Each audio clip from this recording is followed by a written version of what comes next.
Estamos entrando na exposición Galicia de Nós a Nós 2.0. É un repaso un pouco dunha historia que nos enche a todos de orgullo.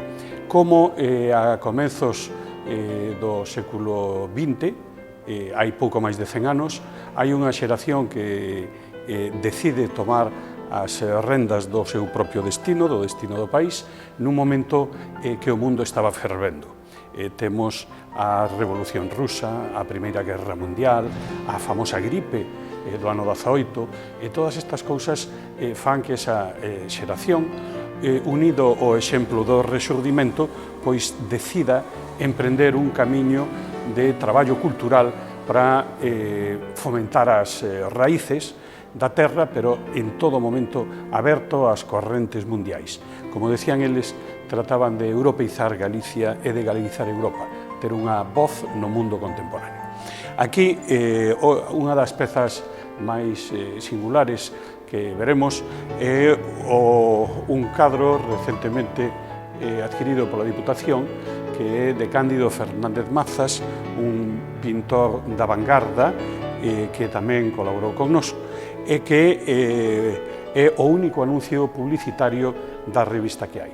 Na parte superior podemos observar aquí as sedes de Nós, desde a orixe da imprenta na región, na rúa daquela de Alba, ata os distintos lugares por onde foi pasando a redacción e a administración, ata que desaparece en 1936 na rúa do Vilar 15. Entón é un percorrido gráfico tamén por eso. Se entramos á exposición, igual que en Santiago, nos recibe a figura de Domingo Fontán. Domingo Fontán é o autor do primeiro mapa moderno de Galicia, que é unha obra de referencia de todos os homes da xeración Nós. Especialmente Otero Pedrallo, xeógrafo el, valora moitísimo este traballo. Entre o ano, a principios do século XIX, Domingo Fontán percorreu Galicia cunha serie de aparellos que temos aquí, un teodolito, un sextante, e aquí toda a documentación de campo, das notas que iba tomando, os cadernos cheos de números e de referencias toponímicas e unhas plantillas de orientación, fixo Teodolito en man o primeiro mapa moderno que se facía na península. E entón todos estaban enamorados deste mapa porque decían que Domingo Fontán lle puxo o rostro a Galicia, que hasta ese momento era algo difuminado e diverso. Na foto de ali temos a Otero Pedrallo sentado neste banco, diante deste mapa que é da Fundación Otero Pedrallo e que traemos aquí como un símbolo.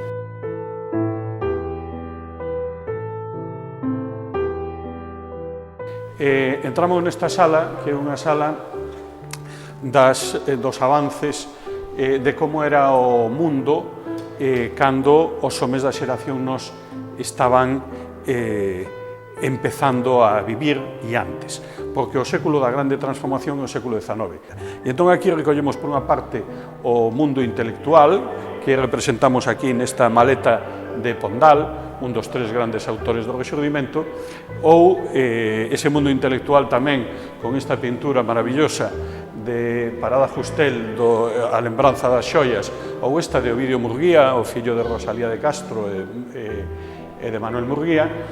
E por contraposición a isto, que é un pouco ese mundo intelectual, aquí temos o mundo do progreso material. Eso que estaba neses inicios. Aquí hai cousas ben curiosas, como, bueno, ponemos unha máquina de coser e o primeiro anuncio en galego que se fixo na historia, un anuncio da máquina Singer do ano 1876.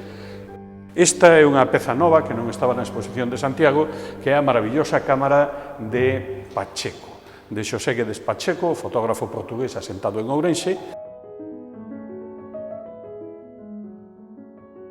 Para rematar con esta parte, pois temos o rexurdir dunha conciencia en datas, que pasou antes da xeración Nós. Aparece unha foto dos fundadores da Real Academia. Por que? Porque os impulsores de Nós incorporáronse progresivamente á Academia e a candidatura de Risco no ano 1922, avalada por Manuel Murguía, é unha especie de recoñecemento dos ecos do rexurdimento para eses novos homes que están tratando de impulsar a recuperación en base ao traballo e ao esforzo xa existente da revista Nós. Ben, entón aquí, digamos que finalizaríamos esta parte de introducción primeira e subimos ao piso de arriba. Quen son os protagonistas de Nós? Os protagonistas de Nós son os protagonistas dun tempo dilatado que vai entre 1916 e 1936, prácticamente desde que Castelao empeza a dibuixar o álbum Nós ata que coa Guerra Civil se extingue a editorial Nós. Entón, nos falamos dese mundo, ese tempo de Nós. Os impulsores da revista desde Ourense, Risco, Otero, Cuevillas, Losada Diéguez, tiñan en común unha paixón polo mundo celta e unha paixón por Portugal e unha paixón polo universalismo. Eran personas de ideoloxía fundamentalmente conservadora, pero aberta aos cambios que redundaran en beneficio desa identidade. Entón impulsan a revista xunto con Castelao e Ramón Cabanillas, fundamentalmente, desde Pontevedra, e consiguen a colaboración durante estes 15 anos de aproximadamente 200 colaboradores. Estamos aquí diante das primeiras verbas, que funciona un pouco como o manifesto fundacional da revista, e no que coa redacción de Vicente Risco se expresan esas ideas de fe no porvir, de compromiso, de creación, de transversalidade, de fidelidade á terra e ao mundo moderno, da afirmación da identidade, de apertura ao mundo e do optimismo e da alta estima. A revista Nós é unha revista de cultura e de identidade. Tanto é así que nin o propio 14 de abril de 1931, época de moita actividade da revista, saúda, digamos, a Constitución da República. Iso está fora dese campo de actuación no que pretendían eles sumar a todo o mundo que quixese facer cousas pola cultura galega. A continuación temos aquí o álbum Nós de Castelao, feito entre 1916 e 1918, aínda que publicado no ano 30, e que vai dar nome ao álbum e tamén á revista. Vicente Risco contanos que cando se xuntan con Castelao, Castelao colabora e dice, sí, pero ten que chamarse Nós. A continuación ven aquí unha serie de documentación sobre a etapa, digamos, pregaleguista dos homes de Nós. Aí terá unha importancia clave unha figura, se cadra, non demasiado popular hoxe, porque morreu no ano 29, que é Antón Losada Diéguez. Ademais, escribiu pouco, pero Losada Diéguez, profesor no instituto aquí, convenceu a eses intelectuais que eran Otero, Risco e Cuevillas, de que tiñan que deixarse de historias e proxe a traballar polo país. O ano 1930, o Día de Galicia, celebrouse un acto de afirmación galeguista en Vigo, no García Barbón, no que xa falaron Otero, Castelao e Paz Andrade. É moi curioso porque o galeguismo tarda moito en organizarse políticamente, porque era un movimento sobre todo plural e cultural. Teñamos en conta que o Partido Galeguista nace en decembro de 1931, cando a República xa leva 6 meses funcionando. Por que? Porque o seu, ou o de moitos deles, era unha actividade secundaria que chegaba, porque o seu era a cultura. Aquí temos un busto de Xavier Prado Lameiro, da Coral de Ruada, que é redactor xefe da revista Nós. Eu creo que máis como recoñecemento a súa figura que práctico, pero era esa forma de integración que querían facer eles. E aquí temos algúns cadros de colaboradores gráficos ou textuais da revista Nós. Isto é a zona da cultura máis tradicional e dos comenzos de nós. Temos este fermosísimo cartel que fixo Camilo Díaz Baliño para Coral de Ruada no ano 1931 e abaixo unha serie de revistas. Curiosamente, hai dúas revistas que se chaman Nós antes de nós.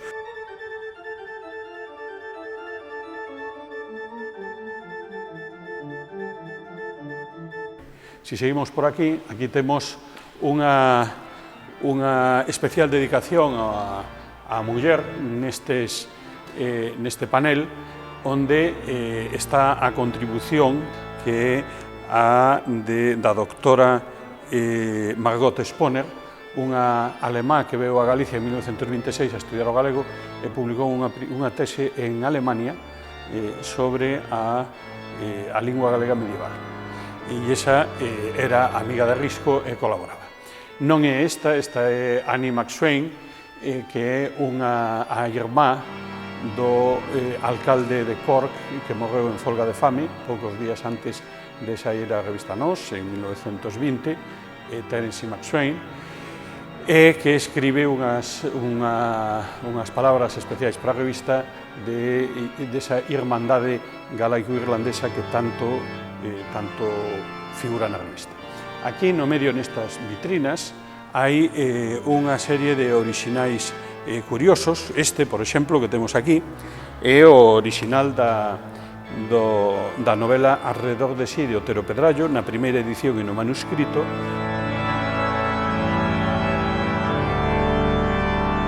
En Nós, os inadaptados, Risco fala moi claramente de como eles eran uns diletantes intelectuais que andaban na búsqueda de algo e como deron en chegar a eso tan gregario que decía el, como era o galeguismo, que era o que os enchía.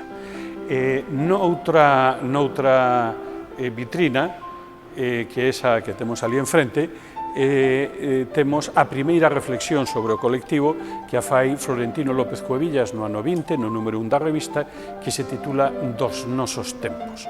E contanos esa perspectiva dese mundo que está en absoluta evolución. Neste orixinal que temos aquí, Manuel Murguía asine a solicitude de entrada na Academia de Vicente Risco. Entón, fíxense que entre Manuel Murguía e Vicente Risco, entre o home de Rosalía de Castro e Vicente Risco, produces esa conexión. Conexión que despois Risco trasladará ata os artistas novos de Ourense, ata os nosos tempos. Risco morre en 1963 e dalle tempo a patrocinar exposicións de pintura de Xaime Quesada e ter contacto cos artistas novos, dos que era un pouco o punto de referencia porque era o que sabía de vanguardas. Entón, de alguna maneira, estamos rexurdimento a Nós e despois desde Risco os tempos contemporáneos.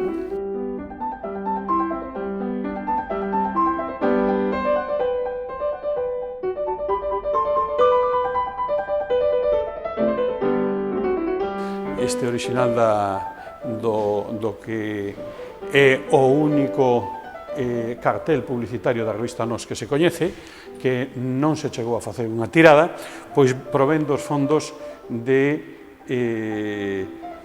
Teixeira de Pascuais. Como chegou ali, aínda non o sabemos, non sabemos en que momento lle regalou Cándido Fernández Mazas a Teixeira, pero o caso é que está aí. Aquí temos os tres cadros que ten a Diputación de Cándido Fernández Mazas. E aquí temos esta primeira de Ventana al Campo, que aparece referenciada e comentada na revista Nós, do ano 24, pon aquí, ou 25, perdón, da primeira etapa de París, e despois estas dúas maravillas, esta muller sentada cun lazo rosa. Tamén estamos falando de cousas do ano 27, non? A modernidade que supón isto, ou esta outra, que a chamada mozuela, que se cadra é a máis espectacular. Entonces, agora baixamos a parte de abaixo, a parte terceira, onde imos ver algo espectacular. Nesta sección terceira, despois da historia e despois dos protagonistas, temos a historia dunha idea dunha revista na súa sección 1. E entón aquí o que vamos ver é a construción material da propia obra, non? Como se elaborou, como empezou e como se desenvolveu ao longo do tempo. Nesta gráfica temos aquí os ritmos da revista. Como ao principio na gráfica en Ourense esas liñas están bastante espaciadas porque non hai unha regularidade completa. Pensemos que nace en outubro de 1920 e a primeira fase remata en xullo de 1923 e en total hai 18 números, cando tiña que haber 30 e pico, pero van saindo cando poden, é unha época medio afeccionada, e despois vemos como desde o número 19 hasta o final, pois salvo casos pequenos, pois hai unha regularidade xa na man de Ánxel Casal.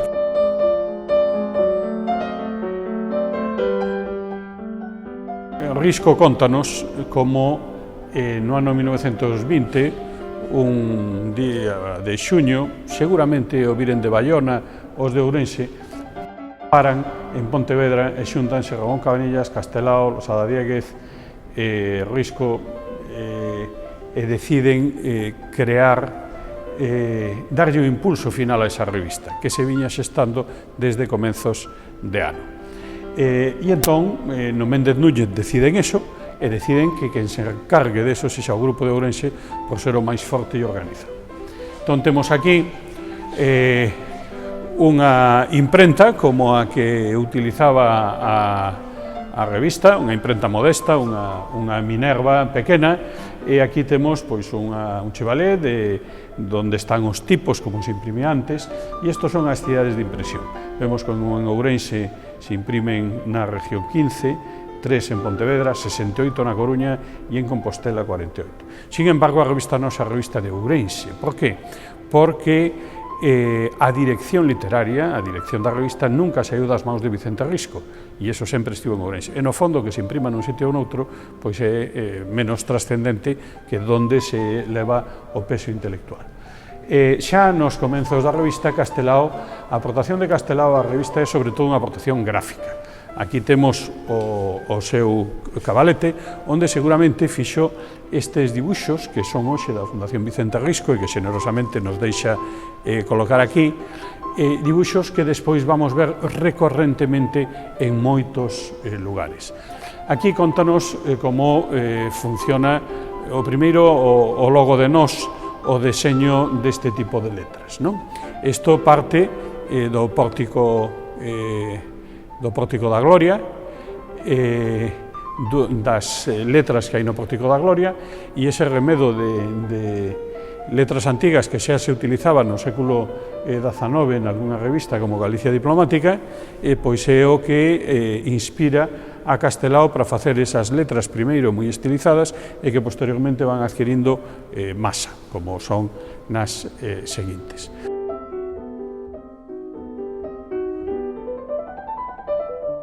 Esta é a capa icónica, que chamamos capa icónica, que é a capa tradicional, onde temos unha serie de elementos que podemos ver no audiovisual. Temos arriba un cáliz rodeado das cruceciñas, que é un pouco a representación simbólica do escudo e de Galicia todo. Na parte superior, a superioridade do elemento espiritual, acompañado de dúas mulleres, unha cunha xerra de viño e outra con pan, a Galicia do pan e a Galicia do viño, pero tamén o tema religioso da comunión coa terra. Abaixo temos dunha parte unha muller que fía e un home cun machado, na parte inferior un gaiteiro e un pregoeiro que está cun corno chamando algo, mentres hai unha alborada, nace o sol detrás dun dolmen, o dolmen símbolo de identidade de Galicia, e entonces con todo isto móvese alrededor de nós.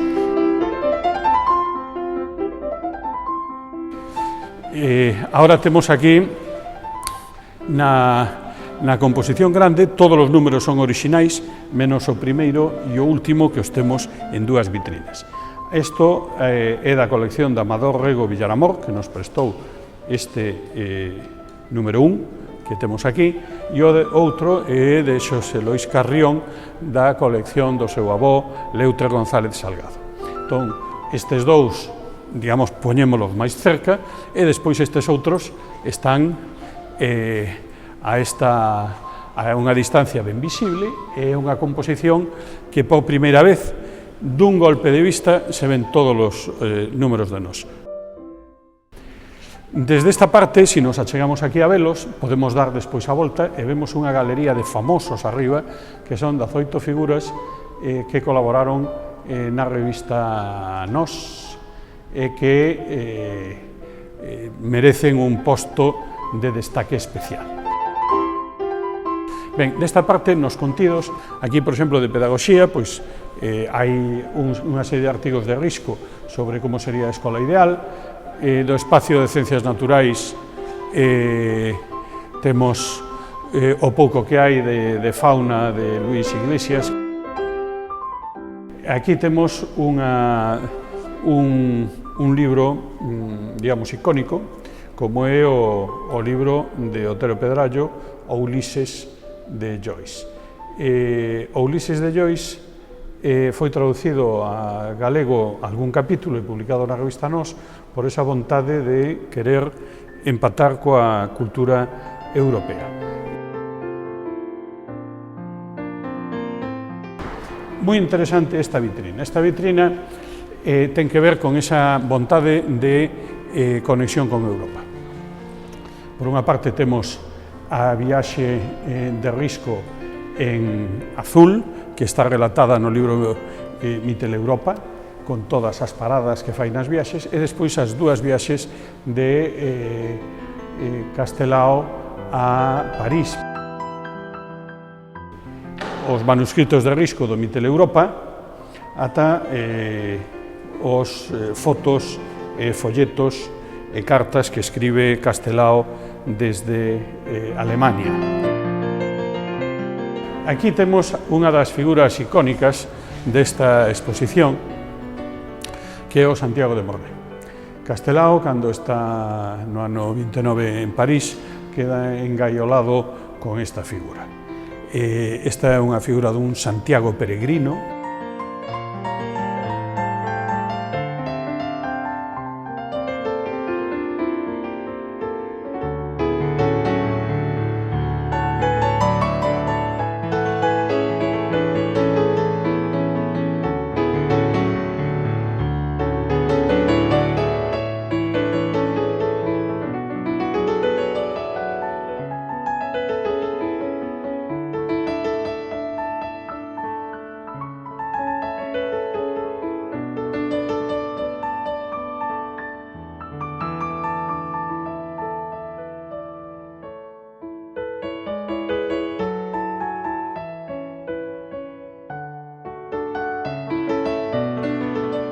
Estamos na Praza Maior de Ourense, na sala de exposicións da Fundación, onde temos recollido o tomo segundo da exposición de Galicia de Nós a Nós, na súa versión 2.0, na versión Auriache. O primeiro que nos encontramos, ao entrar, é o mesmo logo xeral da exposición e xa directamente continuamos cos contidos. Deixábamos ali o Santiago de Morlaix e aquí empezamos cos contidos arqueolóxicos. Estas son pezas como a estela de Flor de Rei Vello. Outras pezas que hai son de San Cibrán de Las, de Pontevedra ou este Torques de Ouro do Castro de Viladonga en Lugo. Na parte oposta desta vitrina, ou desta sala, perdón, temos materiais de pintura que teñen que ver co mundo da etnografía. Este primeiro que temos aquí de Colmeiro, do ano 1931, que aparece reflexado na propia revista, que se chama A Labranza, e xunto con materiais do mundo etnográfico.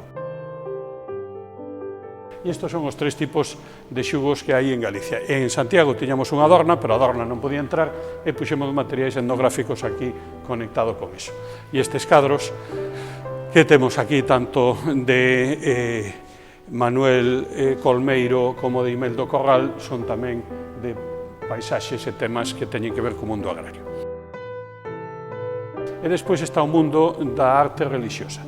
Detrás, xusto aí, temos o Cristo de Santa Eufemia de Ambía, que a pesar do seu nome é do concello de Baños de Molgas, é da parroquia de Baños de Molgas, pero é na comarca natural de Ambía, que é un Cristo románico dunha talla moi simple, moi popular, e que está nun monumento que foi declarado Monumento Nacional no ano 1931, dentro das primeiras proclamacións de monumentos que se fan, e en parte debido ao artigo que saiu anos antes en Nós. Unha figura que é a de Juan de Juni, que aparece tamén referenciada, dada a coñecer na revista Nós. A parte fundamental desta sala, ou unha das partes fundamentais, é esta montaxe que hai aquí, coa bandeira que cubriu os restos de Castelao,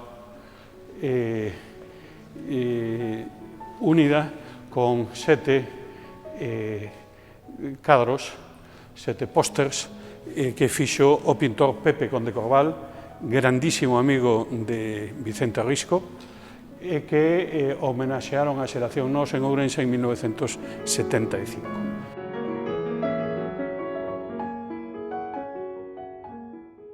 Soños que se cumpren.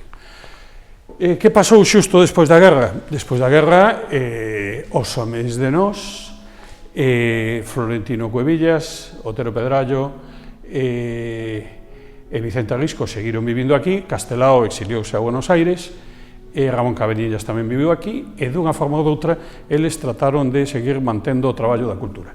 Nesta primeira vitrina temos así como un exemplo a editorial Nós de Buenos Aires, As cruces de pedra na Galicia, publicado en 1950. Do rexurdir de aquí Camiños no tempo do ano 49, o primeiro libro importante da literatura galega de Ramón Cabanillas, que tamén é a figura co que empeza a Antífona da Cantiga, editorial Galaxia 2 anos despois, e outros libros que teñen que ver con iso. Aquí, seguindo este esquema de que pasaba no interior, temos o cuadro de Ramón Otero Pedrallo, de Antón Pulido, porque Otero é o gran patriarca da conexión da memoria. Castelao está en América, Cuevillas está en temas arqueolóxicos, Risco está fora da militancia cultural, e entón Otero é o que transmite esa memoria. Aquí temos unha serie de gráficas novas que non había na exposición de Santiago, como esta da conexión da BBC de Londres, emisora tan famosa e que poucos saben que entre o ano 47 e o ano 56 emitiu programas en lingua galega. Emitiu programas en lingua galega pola acción de varios ourensáns que estaban polo medio, Ben Chosei en Madrid, Leuter en Ourense, Alexandre Raimúndez en Londres, e despois outros que se foron sumando. Aquí, nestas vitrinas, está nunha primeira, nese movimento americano, pois a primeira edición do Sempre en Galicia, a primeira edición de Memorias de un neno labrego e outras revistas que nos dan mostra da importancia que tivo eso. Aparece aquí recollido algo así. Aquí empeza unha serie de gráficas que teñen que ver con Ourense. Primeiro, Ourense e Nós. E entón, como se mantivo ese fío de Nós especialmente. Non son as tertulias, como esta de Vicente Risco, non son as homenaxes, como esta ao Blanco Amor, no Pingallo, pero sí, sobre todo, coa actividade dos que mantiveron a memoria. Xocas está aquí no ano 81 diante da tumba de Vicente Risco e aquí con Paco Fariña, Xocas presentando unha exposición no centenario de Risco no ano 80. Aquí é a conexión dos artistas con Ourense. Vemos, neste caso, aquí temos a Xavier Pousa, Virxilio Buciños de Dios, Otero Pedrallo e Xaime Quesada, ao redor da figura de Otero Pedrallo, e estas son obras del como esta de Noaia, de Xaime Quesada, sendo presentado aquí por Vicente Risco. Entón, este Vicente Risco, o que Manuel Burguía mete na Academia, está aquí no ano 61, diante deste cadro. Para concluir, estas son a pegada visible de nós en Galicia, o número de edificios públicos, de centros de ensino, de bibliotecas, de xornadas, de congresos, de cousas que se fixeron, e aquí engadímoslle o da pegada visible de nós en Ourense.